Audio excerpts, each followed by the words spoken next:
തിരുവനന്തപുരം നഗരത്തിലെ കുടിവെള്ള പ്രശ്നവുമായി ബന്ധപ്പെട്ട് അല്പസമയം മുൻപ് ഒരു പ്രേക്ഷകൻ നമ്മളോട് ചോദിച്ചിട്ടുണ്ടായിരുന്നു എല്ലായിടത്തും വെള്ളം എത്തിയിട്ടുണ്ടോ എന്ന്. എന്തായാലും 6 ദിവസം തിരുവനന്തപുരം നഗരവാസികളുടെ കുടിവെള്ളം മുട്ടിച്ചത് ഉദ്യോഗസ്ഥരുടെ വീഴ്ച മൂലമാണെന്ന് ജല അതോറിറ്റിയുടെ അന്വേഷണ റിപ്പോർട്ട് പുറത്തുവന്ന ദിവസമാണിന്ന്. സംഭവത്തിൽ അഡീഷണൽ സെക്രട്ടറി ബിശ്വനാഥ് സിൻഹ ജല അതോറിറ്റി ഉന്നത ഉദ്യോഗസ്ഥരുടെ അടിയന്തര യോഗം വിളിച്ച് വിവരങ്ങൾ തേടി. പ്രശ്നങ്ങൾ വിശദമായി പരിശോധിക്കുന്നതിന് മന്ത്രി റോഷി അഗസ്റ്റിനും ഉന്നത ഉദ്യോഗസ്ഥരുടെ യോഗം വിളിച്ചിട്ടുണ്ട്. 10 ലക്ഷം രൂപയിൽ താഴെയുള്ള അറ്റകുറ്റപ്പണിയായതിനാൽ അസിസ്റ്റന്റ് എക്സിക്യൂട്ടീവ് എഞ്ചിനീയർക്ക് മുകളിലുള്ള ഉദ്യോഗസ്ഥർ ആരും വിവരമറിഞ്ഞില്ലെന്നാണ് ആഭ്യന്തര അന്വേഷണ റിപ്പോർട്ടിൽ പറയുന്നത്. 44 വാർഡുകളിലെ 5 ലക്ഷത്തോളം ജനങ്ങളെ ബാധിക്കുന്ന വിഷയത്തിൽ മേൽനോട്ടക്കുറവുണ്ടായി. ഉദ്യോഗസ്ഥരുടെ പരിചയക്കുറവായിരുന്നു തടസ്സം. പുതിയ പൈപ്പുകൾ കുഴിച്ചിടുന്നതിലും പമ്പിംഗ് നടത്തുന്നതിലും നടപടിക്രമങ്ങൾ പാലിച്ചില്ല. ജലവിതരണം നടത്തണമെന്ന് കോർപ്പറേഷനോട് ആവശ്യപ്പെടാത്തത് ഗുരുതര വീഴ്ച. വിശദമായ അന്വേഷണം നടത്താനാണ് റിപ്പോർട്ടിലെ നിർദ്ദേശം.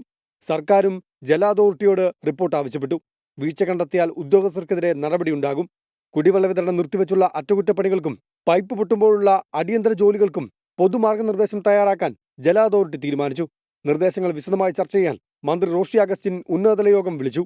ജനപ്രതിനിധികളുമായി ചർച്ച ചെയ്ത് ആവശ്യത്തിന് മുന്നറിയിപ്പും ബദൽ സംവിധാനങ്ങളും ഉറപ്പുവരുത്താനുള്ള നടപടിക്രമങ്ങളും തയ്യാറാക്കും. അജീഷ് ജയകുമാർ, 24 തിരുവനന്തപുരം.